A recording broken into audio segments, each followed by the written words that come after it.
Good evening, everyone, and welcome to the live stream on the 28th of January. I'm joined today on my right hand by Mod Cam and Mod Osborne. Hello.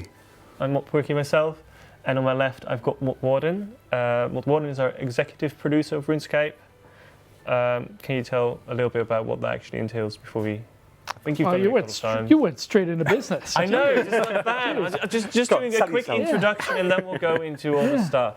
Well, obviously, we make games and that sort of thing. I consider executive producer as the master product owner of what we're doing. It doesn't necessarily mean I'm defining exactly every little piece of what we're going to make, but I put it into a bit of a structure and a plan for the year and provide direction and vision for where we're going. I do that alongside with my leads, and obviously Mod Osborne being key person of that vision. But we also have our art direction, content development, our QA, even our community leads. We bring into those discussions and help us define a better product. So it's like that's it. And I'm the one most responsible for the game and product. On a business sense, I'm responsible for the and accountable for the P&L, or the profit and loss, as they say, or commercial success of what we're doing and making. Those are most of the main things. Also there to help build and develop a great team, so that we can execute to that vision and bring people along. And you're in seniority terms, you're at the ceiling of RuneScape. If you go beyond, then you start getting to Jagex. That's right, exactly. So definitely the top product guy for this space. And at Jagex, we have a number of these teams, and we have executive producers on each of them. Cool.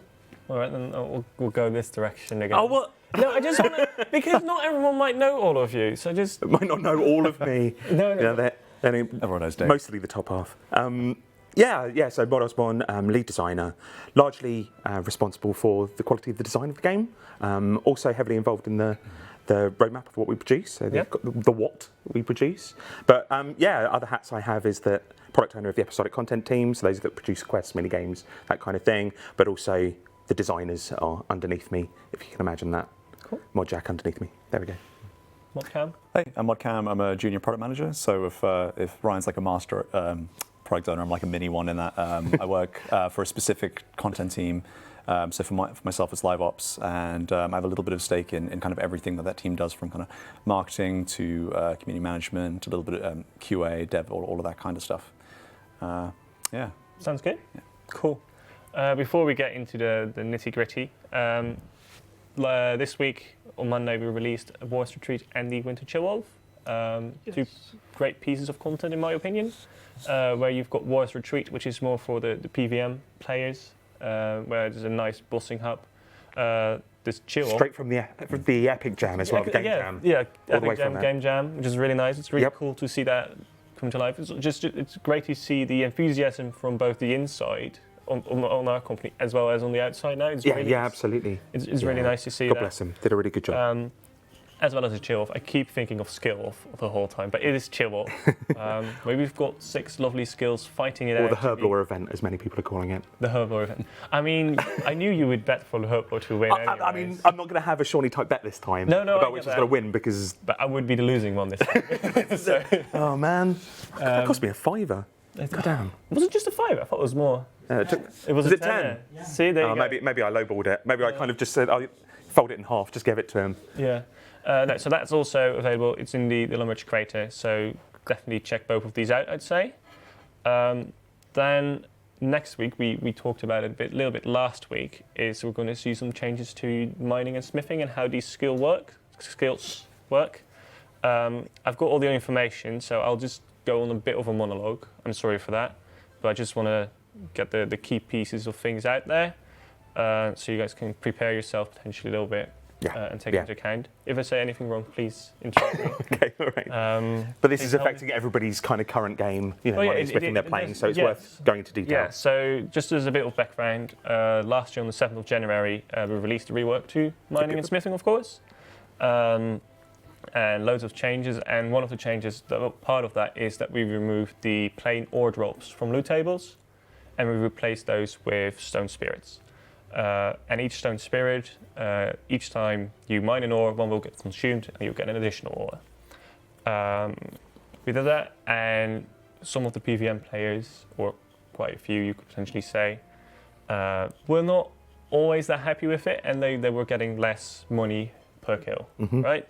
So we've already done a couple of attempts. We've already changed up some of the loot tables, but it's not done the effect that we wanted. So next week on Monday, the 20... No. February? In February. We're going into February. 2nd? I'm going for the 2nd of February. Please tell me if I'm wrong. Yeah, I don't know my date. At least coming Monday. September, April, June, and November. Coming Monday, what we'll change is the 3rd. Thank you. Yeah. What we're going to do is, in mining, it's also worth noting, you've got something called stamina. And right now, the effect of your mining stamina isn't very visible. It is not an awful lot. And if you had zero stamina, you would do 80% damage instead of the full 100% damage to a rock. Coming Monday, this is going to change, and if you've got 0 stamina, you will only do 20% damage to a rock. So that's significantly less, which will reduce both your XP rate, the rate at which you will earn XP, as well as the amount of ores that you will get. If you're playing in that way, if you're playing in such a way where you're just leaving it going, usual, right? Yeah. Which is just you click it and you wait, and then your stamina. If you're a bit more active, yeah. Exactly. So the ways to keep your stamina up high are by just clicking on the rock again to replenish your stamina. So it's a very active method. Or on the other side, you can also have a perfect juju potion. If you consume that and you have stone spirits with you, then those stone spirits will also make sure you've got full stamina. And you will just keep mining at the rate you are doing now, or slightly better, because it's going to be the 100% if I recall. The stamina part doesn't affect red sandstone and what's the other rock? Are creplets. Good to know, I'd say. And it's right now not visible in game. So if you go into your settings menu to the gameplay options and then to mining, there is a toggle which allows you to also see your stamina bar, which will then show up, and you can see how much stamina you've got left. So that's the bits we do for mining. I'm quite proud of how I'm doing so far. It's quite the monologue. I know. I gave the warning, so it's like Braveheart. It's allowed. We've also made a couple of smaller changes to smithing, and it's kind of a bit, so the amount of components and parts you got. Yes. We're going to increase that a little bit. Yep. So we're going to make it, each bar is just going to be worth 4 invention components / parts if you break it down. Let me check. The other point I had on that one is that Elder Rune equipment will have a slightly higher chance of breaking down into components instead of parts. Yep. And because there are going to be many more parts and components making it into the game, the breakdown perk, the breakdowns perk's activation chance is going to be a flat percentage, which is going to be something like 0.8. Okay. So these are the changes you can expect coming into game this Monday. That's that. Now we can get into the questions. Okay, you got it. I'm checking if I missed anything, but I feel confident about this, and I hope I did a good story with explaining a small part of this as well. Thank you. I really appreciate this positive affirmation. The first question I want to dig into a bit is across the social medias, in particular after last week's live stream. Some of the players got the impression that we determine the success of something purely on the amount of engagement it has. And my question is kind of like, is that true? Or what do we see as engagement, for example? Yeah. So this ties to Treasure Hunter, right? And how players engage with that, and a soundbite from last week. So yeah, when it comes to live ops content specifically, because we all different teams have different things that they look at to measure success. For us, we use a lot of like industry standard stuff and the metrics that go out the wazoo. But when we say engagement, I think what we mean by that is reach, and reach can comprise of lots of things in different ways you want to look at it. I think for us, a very basic one is that reach will comprise of who's spending. So it's not like How many people participate? Yeah. How people participate. But what we want, we can look at it differently between who's using daily keys and free currencies and not. So we have a lot of ways of looking at it, but it's not it's not as simple as we go, okay, well, 100 people have used this today, therefore 100% of people have used this today, therefore it's popular. We can get a little more granular than that.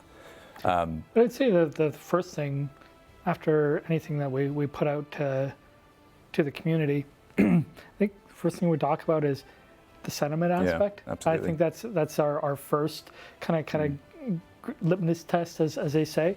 How do players feel about the changes that we're trying to make, and are we going in the right direction or not, or going further away?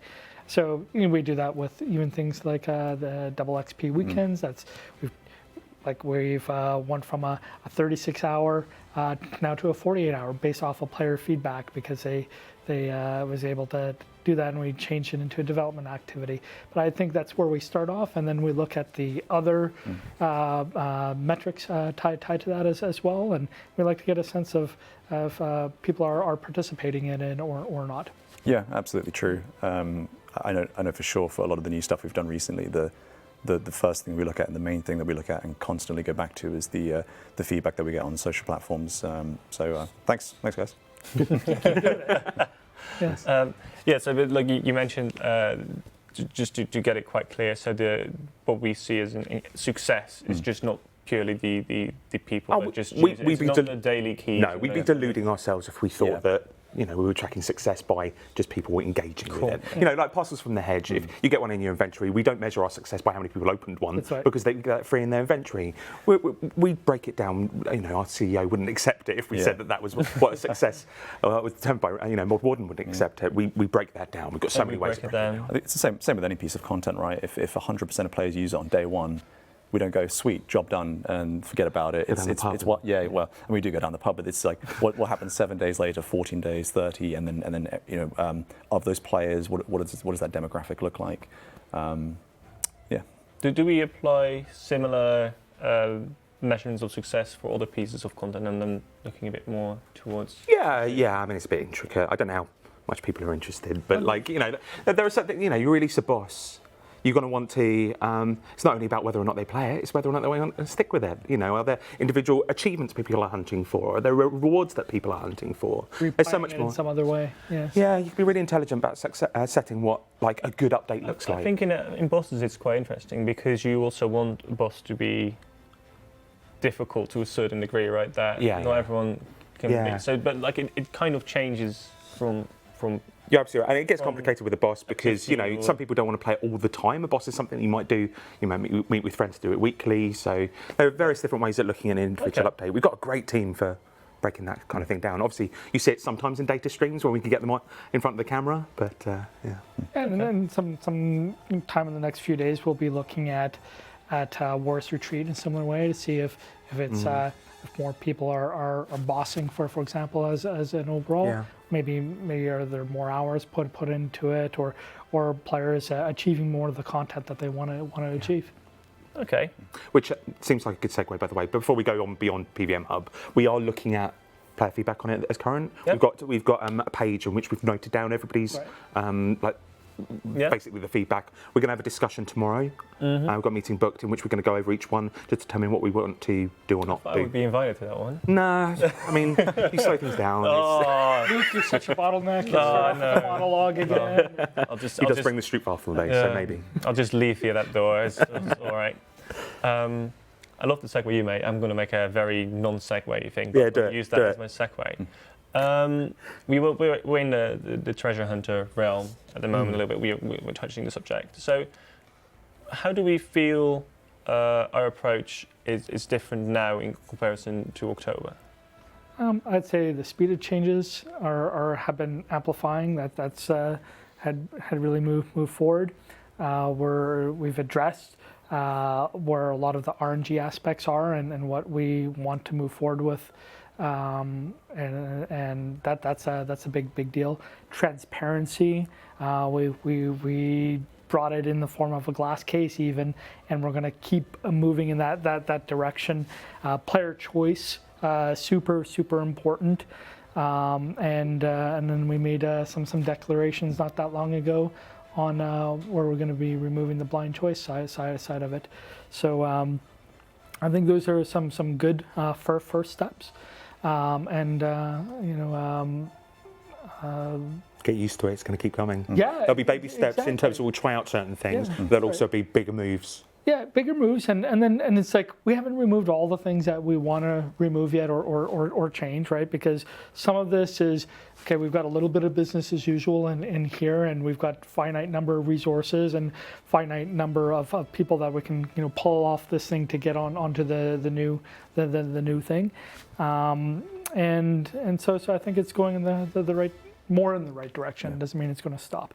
And it's like you've got some things you can talk about as well. What's upcoming on that front? Yeah, I think you captured all the main stuff, and to go over some of the stuff we've already done. So Gonyaking was, sorry, not Gonyaking, Yak Track, super popular. The feedback was really great. So we're going to do more of those. We've got the Gonyaking, so the glass case promo, which or non-promo, which as you said is super transparent. You know exactly what you're getting. Ring of Shards recently went out. That got great feedback. So it's kind of more of that stuff. We also have another one we're working on in March, which is basically you can build your own treasure, like your own chest. Super cool, by the way. Yeah, it looks awesome. So you can just pick the prizes that go into it. Pick your rewards. Yeah, exactly. So look out for that one. So I think another change we've made is we've also introduced drop rates as well into. That's right. Yeah, so that's all available. Effort to be transparent and be in lockstep in the other areas we're showing them. Yeah, absolutely. And then some of the other kind of more prototyping stuff that we're working on at the moment is we're looking, because what we're doing is we're looking at everything new that we make. We want it to be, we want choice and transparency to be the kind of the main pillar. If it's an older promo, we're looking at other ways that we can try and introduce choice in the meantime until we have like a more future-proof, future-proof plan. So there's something we're working on there, which is still in early development, but you'll probably see more of that soon as well. Cool. Yeah. I think that sounds like quite a good story. I think it's like some of these are smaller steps, some of these are bigger steps, but I think I really appreciated this question when it came up in the Q&A. So like, this is genuinely a really good question, just because it allows us to summarize it, but also actually look at what is actually changed, because you might not notice all these things, right? So it's really good. I've got 3 more specific questions in that domain as well. If we continue to have more Yak passes, which you already alluded to a little bit, are there any plans to make the previous rewards from Yak passes available again or in any other way? So this is tricky because as like an OG old-timey RuneScape player, I've always loved the prestige of you had to kind of be there. I've always thought that was really cool, but as we've sort of mentioned, choice is super important. I think we have some plans for a more unified store, and I think if we did something like that, then that would probably be the place. I mean, TLDR, there's no hard or fast rule. We just want to do it in the right way. So yeah. Cool. Another one. Are there any plans to update the rare reward or the rare token reward store? Spoke to the team about this today. Yes, there are. Good. Good. I always appreciate that. That's a nice, simple answer. Another one, Vic, the trader, where you can, I believe, exchange your bonus XP and swap it to other skills. He's not been in Gillinor for a while. Can we expect him to pay us a visit anytime soon?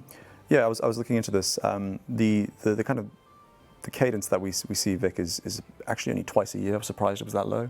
I think we want to do it more. So yes, Vic will be back, and we'll be back more often. What are you shooting for?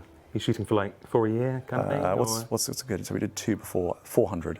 400. 400 times a year. Okay, I see where you're going with that. No, sorry. I was thinking, maybe once a quarter. Yeah, once that kind of thing. Once every 3 months, something like that. Yeah. All right. I think these are all the big questions. I've been watching a few things that are scrolling by. I wouldn't mind chiming in on lots of people interested in iOS, the mobile release. So I'm excited for that to come out as well. Pushing on the team to kind of get our first beta kind of squared away for that. So it'll definitely be a beta for it. Yeah, Yeah. we want to get it beta done in the right way. I think some weeks ago mentioned that we make daily builds. We've got people playing in isolated testing right now for iOS, so we're making progress there, and we do want to open it up into a larger beta. So I can't wait to be able to get that out there. And Mod Hypnos, I'm sure we'll want to talk more about that when the right time is.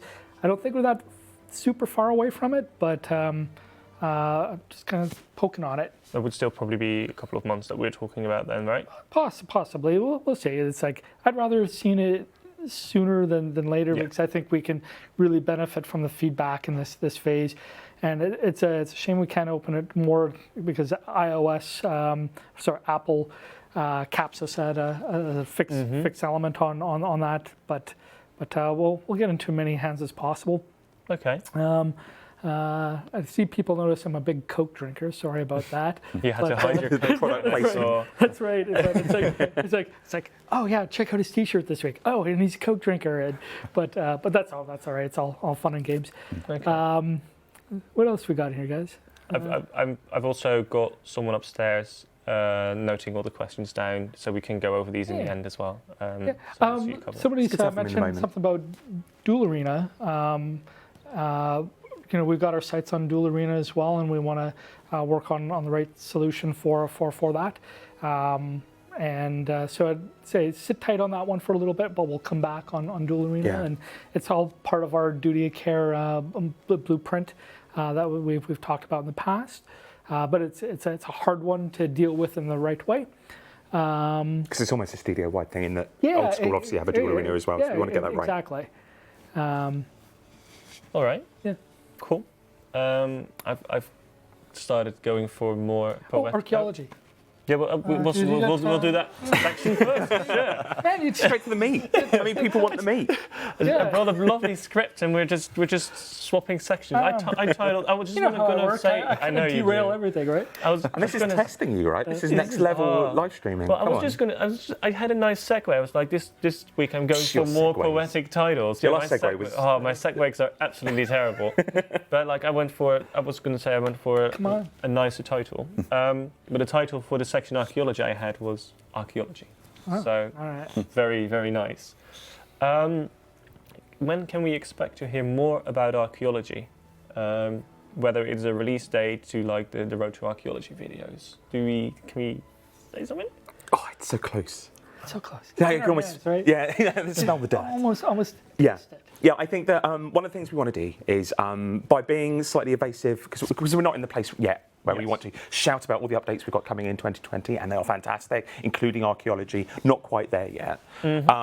We've been evasive, and I think that evasion has caused a lot of fear. That feeling of, well, Archaeology is not going to come until second half of the year or for ages or what have you, and that's not where we are. No, we want to reassure there. That's right. We're our next kind of phase, kind of trigger for where we're going to be is getting a no-go discussion with QA.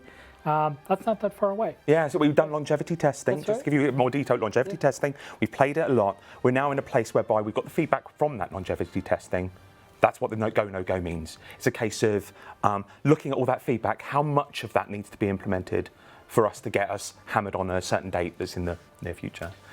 And then also, we've got some new faces in our team on the production front and product marketing front, and we're giving them a chance to kind of help build up the plan and how we're going to communicate to the players about each of those phases. Yeah. So that's all coming. Yeah, I personally, I think I speak for the team here as well. We've never really had the luxury of the position of what Mod Warden has offered us, which is to get Archaeology right, and that has meant longevity testing, making sure it feels alive from an art perspective and all of these things, and I really appreciate that, and it's made the content so much better, and all of the team are just buzzing. They're playing it, and they're chasing to get to the top levels, and it looks good.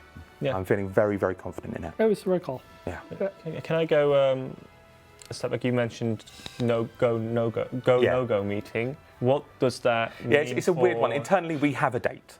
We have internally a date. Yeah. So then it's a sense of, with all the testing and feedback that we've got, is that date still the right one? Our open bugs and the severity of these bugs. It's not a go, no-go as in don't launch archaeology. So by trying to remove fear, we've just caused another one. we move to the next phase. Yeah, basically. Okay, cool.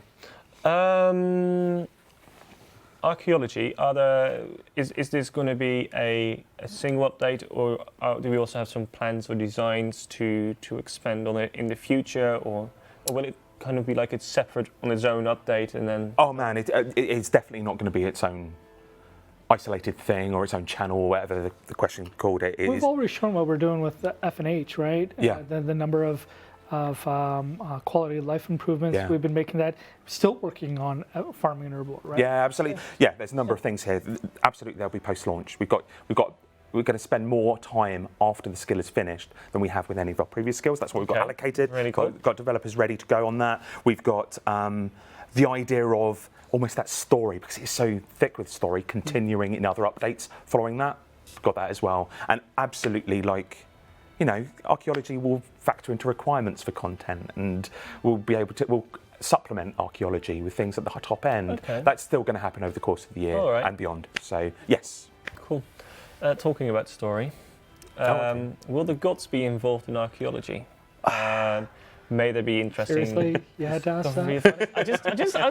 I'm going to try and squeeze as much out of all of you. After saying that I don't want to be evasive, this is one of those questions where I do want to be evasive. So, the team have got a lot of characters coming into this content, a lot of kind of twists and turns. This is the most story-oriented skill we've ever produced, certainly more so than even Dungeoneering.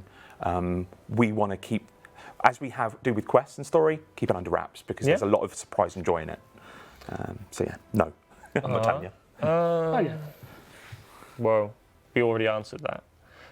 Then I will now go to the road mapping and future content. I don't have anything else on archaeology, unless someone added a quick question about it. Nope, there's nothing about archaeology in there at the moment. I love seeing these live streams. I notice someone keeps asking about the weather system. It's I learn about the game on these streams as well. So that what weather system?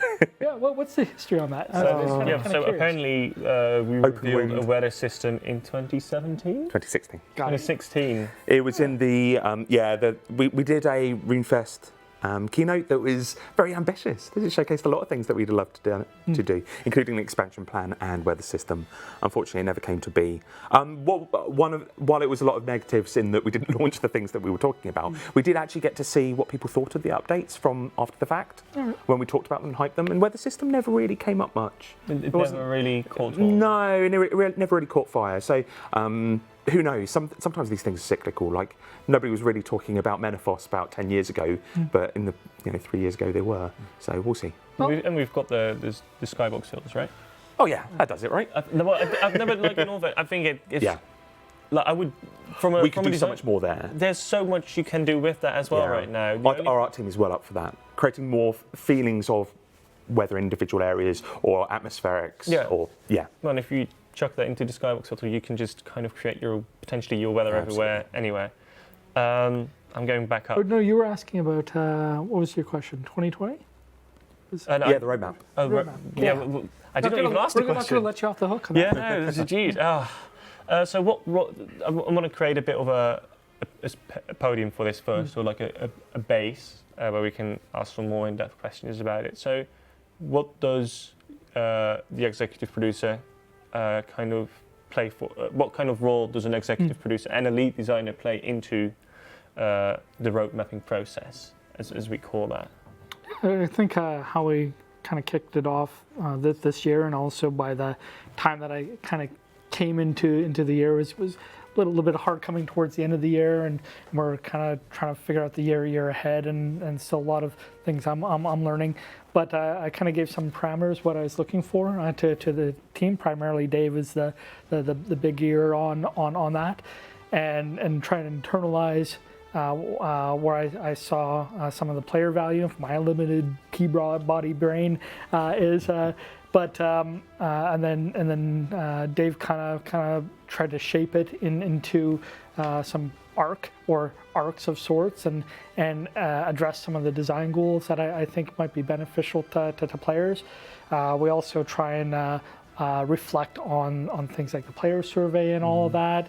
We try and look at where sticky content exists in the game and where it doesn't. Doesn't mean we don't care about it all. It's just that there's some good runtime. Want to make sure the value's there. And then what we kind of did from that point is Dave started kind of shaping into some plans and started getting some back and forth feedback on that, and it's not always the greatest feedback that we get from the team, but we kind of try and account for the different points of view in that. We are in the phase right now where we're really kind of looking at the head, mapping out the different quarters. We've got swim lanes, we're looking at feature teams, and we're putting some sort of t-shirt sizing to it to try and find out where we're overcommitting ourselves and maybe under-delivering as well.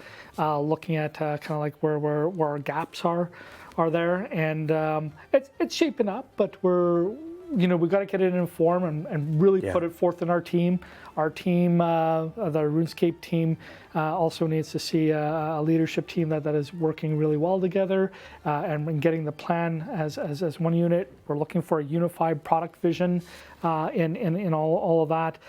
So we're going to have to get some FaceTime with our team on that as well.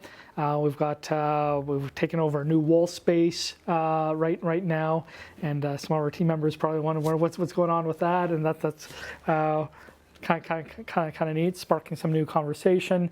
And then we got some more deeper dives to kind of go into and let the team kind of figure out the nitty gritty details behind it. We're kind of painting the straw man and the framework for it, and the rest of the RS team will get to kind of really put the meat on the bone to it. The way I'd put it is, in a previous, go back a couple of years, we probably would have announced the roadmap now. We probably would have said, okay, let's go for it. Let's just announce it and talk about it now, because we're very aware of people wanting to have messaging. But what Mod Warden has brought is, I want to make sure that we can do this and do it well. And that means doing an additional level of rigor that we haven't done before, and that's perfect. Makes perfect sense. It means that we have fewer chances for a complicated rework or a weapon diversity this year, that kind of thing. It just means we're so much better placed. So I appreciate that it might be hurting a little bit in the sense of don't really know what's going on, but it really is worth the time we're spending on it. Yeah, and then the other aspect I think what's really important to me, and I think our players mention this a lot, is everything from the content cadence to how our game is commercialized, right? And I want these things to really kind of feel like they belong to each other in some ways, right? That there is a unified product strategy behind it, that there isn't just promos that exist in a corner and some episodic content that exists over here. I really, it's one live game at the end of the day. I like how we just talking about what's your role in the process, and we start tickling on. I think you answered a bit about what you do in the process as well. So we explained the process a bit. Where are we in this process right now? Kind of.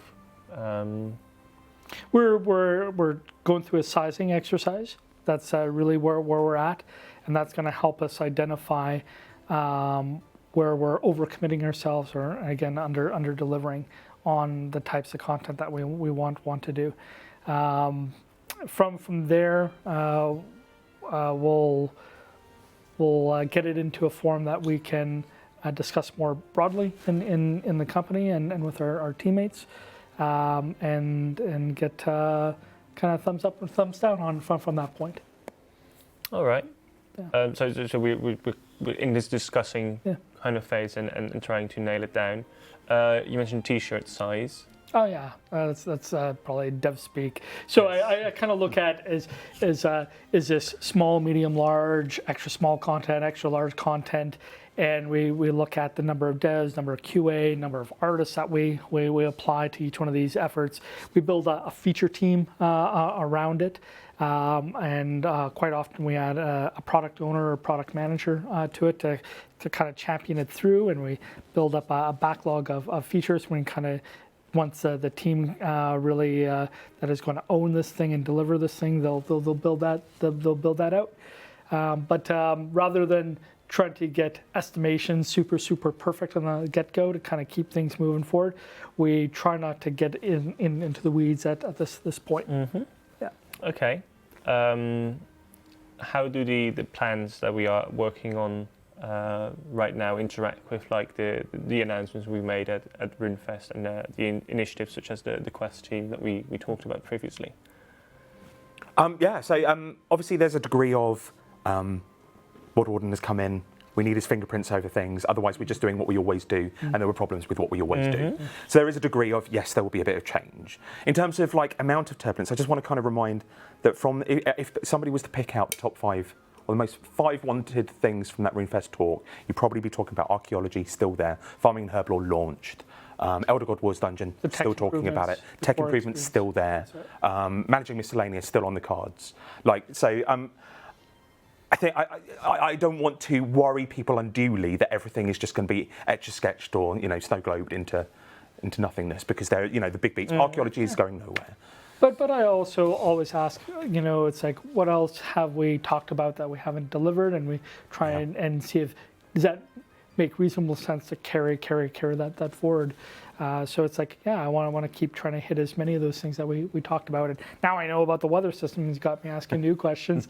Don't worry. Don't jump down that rabbit hole of lizard men and Church of You. And I just find this stuff fascinating. So, yeah. Mm-hmm. So now we're in this process. We're trying to figure it out. Yeah. Are we planning on putting out a month ahead for this month, or do we want to refine and figure out exactly how it's going to I need us to slow down just a little bit on that front. I just need just a bit of breathing room so I can work with the team on getting these elements in place. So I think we talked about there wouldn't be a month ahead for February, right? Yes, we've been talking about this. We will not be having a month ahead for February.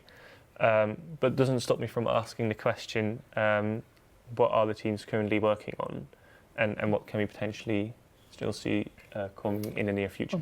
Another thing, I think it's probably a lot more chatter on quality of life in the team, and so we're building a strategy around quality of life. That's going to be a huge part of our 2020 story, and it should be an easy thing for us to do.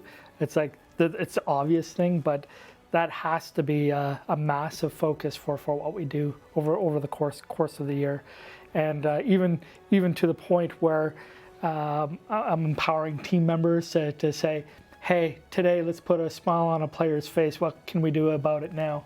It's like maybe segue and talking about some of the emails, right? I'm getting to a lot more of the player emails, and I see a bunch of things come through there, and some of the things we're actually able to turn around, some fixes, kind of in that quality of life theme. But yeah, that's before you jump further in the emails. Yeah. This is the initiative. I think it's 3-4 months old now, isn't it? Something like that. This is when we launched the email Mod Warden at jagex.com, I believe. Hundreds of emails. I think we're like 400. We've been replying steadily to quite a few as well. And it's a little. Like some of the emails are fantastic, because I got some players that really take out at the time, like they're like 12 paragraphs long, and then it's like three emails in and on it, and it's like some of them it's like, okay, I'm gonna save that into OneNote, and I'm going to get that over to one of the product managers to kind of put it on the backlog. It's like, hey, there's a lot in here to unpack. There's probably 16 different conversations. I love seeing that stuff come through. And then there's other ones where it's like, hey, kind of disappointed about X, Y, and Z. The first thing I like to do is be kind of really, really empathetic to their point of view, and it's like try and put myself in their shoes. If I've been playing the game for 10, 15, now almost 19 years, right? So there's a lot happening there. Okay. Yeah. Has anything changed yet? Have players got their hands on anything that's come from that? Yeah, I actually it was just Wednesday, Thursday last week. It's just kind of interesting. Team was working late on Archaeology, and just it's like, hey, we got this player email. This one is about a bug prestiging the aquarium, and that one was kind of funny. It's like, oh geez, this is kind of an old bug. This is kind of ridiculous that it's been out. I think it was maybe two to three years, and a couple of devs were, it's like, oh, we'll look at this right now, and within 20 minutes we got a repro on it. Fix went in before the night was over. The next day, the team had already put it into RC, and we delivered that fix right on Monday. But it's like some of these things will pop up, and we've done a few of them. It's like, oh yeah, this is a really easy turnaround. I'm usually here in the evenings. Sometimes people like to change of pace and want to look at something else. So let's walk over and see what we can do about it. Cool. Yeah. So then I'll go back to the question I initially asked. What are the teams currently working on? I know Episodic, for example, is working on Archaeology. Is that the main focus still? Yeah, obviously the main focus. There are other things. As I said, we're going to be spending some time on farming and herb lore post-launch. We've also got PVM Hub, some things that we want, Wars Retreat, that we're looking to do. There is also some stuff we'd like to do with the Max Guild, in lieu of theoretically taking some functionality away from Max Guild, as some players have thought. So that's where we are now. Cool. And then we've got CXP, who are beavering away at many things. Yeah. A lot of them hit RuneFest. That's right, and also heavily on the mobile front, right? Yeah. And Live Ops has got a nice roadmap ahead, right? So yeah, we're busy. Yeah. Well, everyone's busy. Yeah. Can you, because we've got an event. I forgot the name. It's with the slime, isn't it? Because that was. Oh yeah. Yes, but it's not player facing yet. I don't believe so. Well, it was okay. Then we haven't got a month ahead. Yeah. Exactly. That's one of the things that we. Oh, I see. But we'll be talking about next week. So next week. All right. Yeah, more info to come. But all right. Yeah, but new quest. Yeah. All right. Check that out. Yeah. But yeah, we got that. We're looking at like a whole year's worth of more Premier Pass things. So more Zodiac.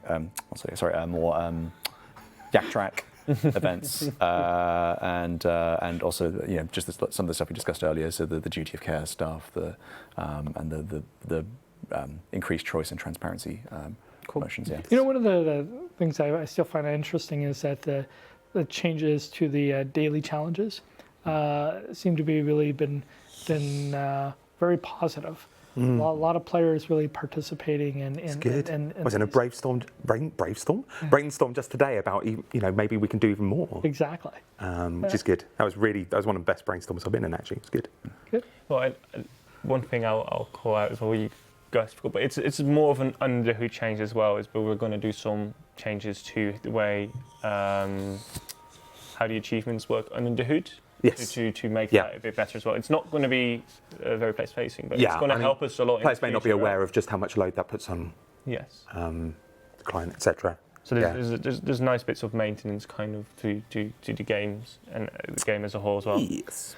I've got one nicer question. I think this is a nice feel question. How do we feel in general about reusing assets or mechanics or events, right? So sometimes we reuse assets.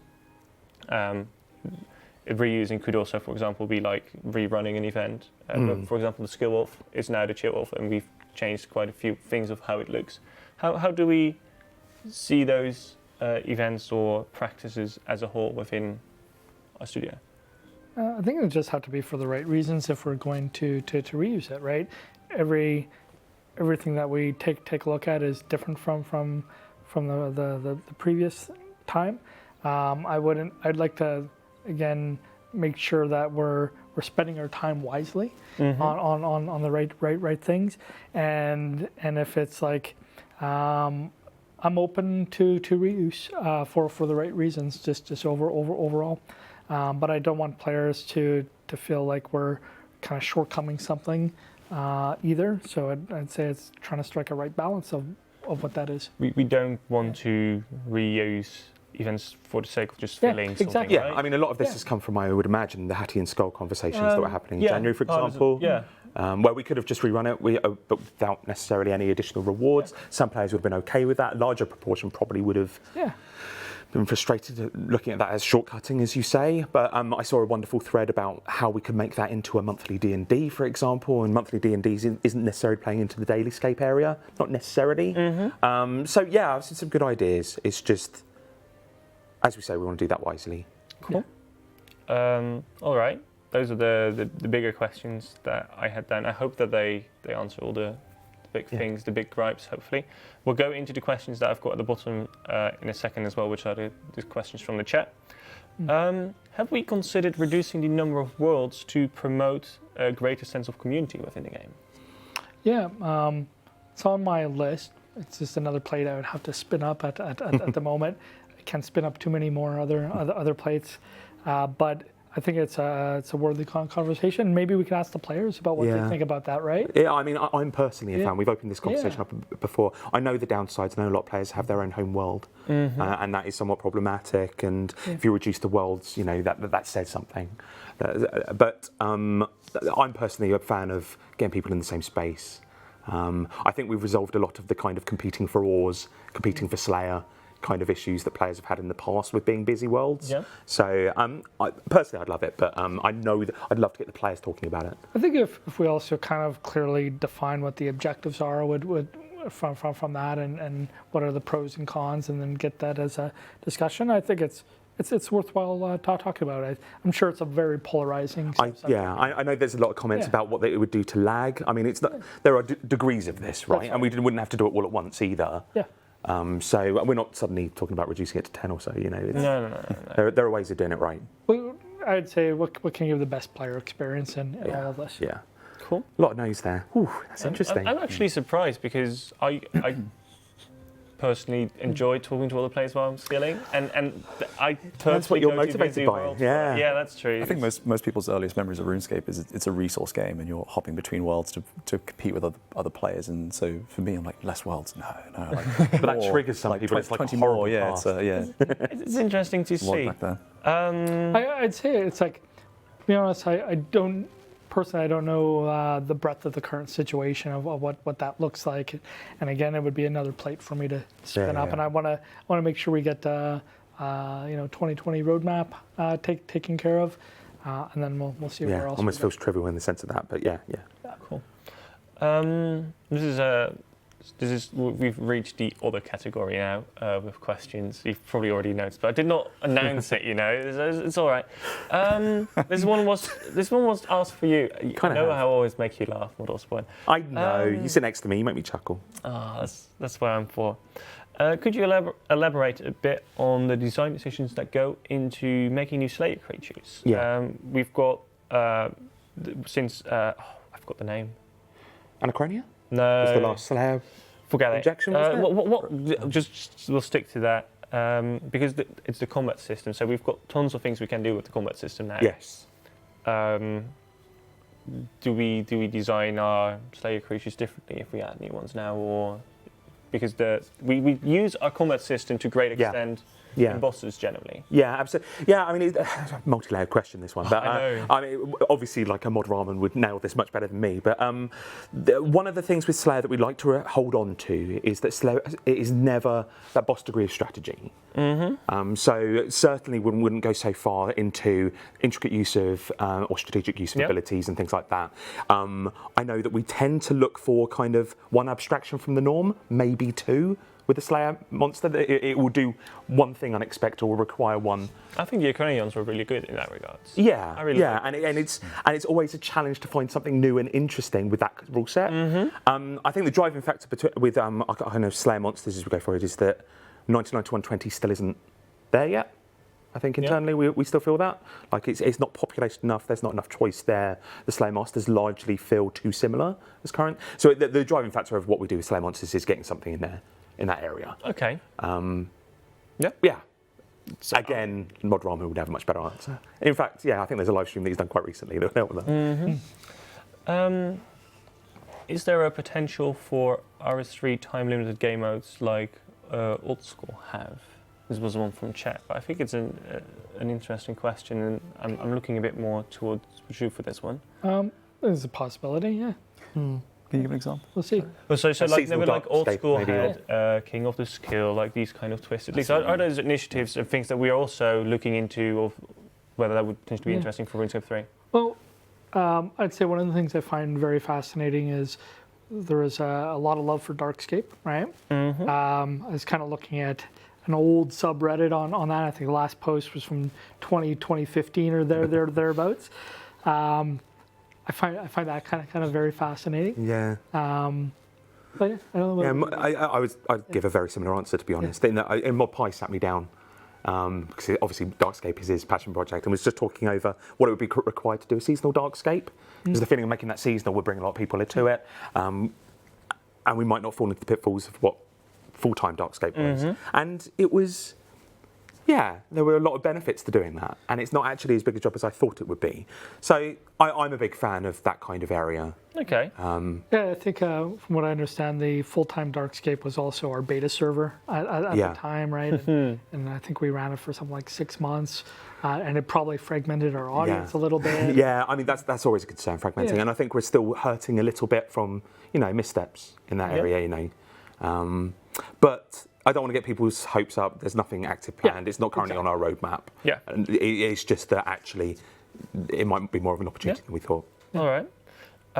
We answered this question last week, but I would like to ask you, or it's slightly different, but it's asked the same question, kind of. One of the people in chat asked, when will the new activity pets be coming out? But can you tell us a bit about how we want to use it? It's a complicated question to answer in that the reason that we're doing, from a production standpoint, the reason we're doing activity pets is we don't want to get into a similar situation that we had with weapon diversity, where we take something out and you haven't got anything to play. So what activity pets is there is we'll work on it out of house with another company, work with another company to get them done, and then we'll bring them in and we've got them ready. And if we want to launch them immediately, we will. If it feels better to actually put them somewhere where it feels like there's a little bit more of a dearth of content, we'll put them there instead. Okay. So it's really hard to say. But that is what I wanted to get out of the more question. immediately, I think I've seen 3 of the concepts come through from our concept team. Yeah. The pets. So obviously we need to do full 360 concepts so that the modelers can make them. Particularly if you're going out of house, you've got to make sure the concepts are good, watertight. So hopefully, like my aim is to get those out and seen as soon as they're ready. All right. Lovely. Thank you. They look good. There is one question that I skipped over earlier that I would like to go in depth a bit, because I think there's a bit of confusion around this one. Yes, one of our JMods asked on Twitter the other day about what would the players you guys like to see as a crazy huge update for RuneScape, and some people they kind of got a bit angry at us, or they started asking questions in the Q&A about, as well as like, why are you asking this on Twitter and not in our in-game polling system or via the annual survey? I mean, I can completely understand where the negative feedback is coming from. Yes. It's that worry that whatever the results of that is going to lead directly into content, and why on earth aren't we putting that in a poll or news post, especially if it's such a big piece of content. Yes. So I think it's just a misunderstanding of, first of all, what that dev wanted, which was just a little icebreaker conversation. Yeah, icebreaker. That's it. It was just nice, something fun and playful. So again, I don't want to go up to individual devs and say you can't ask these sort of things. So think about what, obviously we can tighten up how we post and things like that. But it would just remove the whole culture of our devs being on social media, and that'd be a real shame. Yeah. But on the flip side, I also want to note that when we come up with what we're going to put on a roadmap, like we're doing right now, we pull information from dozens of sources. There is no individual place. No. It will be from annual survey, it'll be from talking to staff, it'll be doing from focus groups, it'll be analytics. There's so many different things. So I don't want people to also assume that everything, there's one kind of guaranteed source of a decision, as it were. We look at many things, right? And if we are doing any official polls, if we want like a single sort of things like activity pets, like the activity pets, then yes, we will of course go in game. Double underline it, and we'll say, this, we're doing this. It's in our in-game poll system. We'll announce it on all our. So cool. Those were all the questions that I had. thank you all for joining. I've been asked to very slowly say the mod names this time for very interesting reasons, because then people can properly hear who is whom. So thank you for joining me, Mod Cam, Thanks for having me. Mod Osborne, Hello. and Mod thank you. Warden, and Yeah, of thank course you. behind the tech we also have Mod John. This was the stream, and then we'll go to this beautiful Dutch phrasing thing again. So tot ziens en tot de volgende keer. What was it? Pannenkoeken. Pannenkoeken. Pannenkoeken. Johan Cruyff.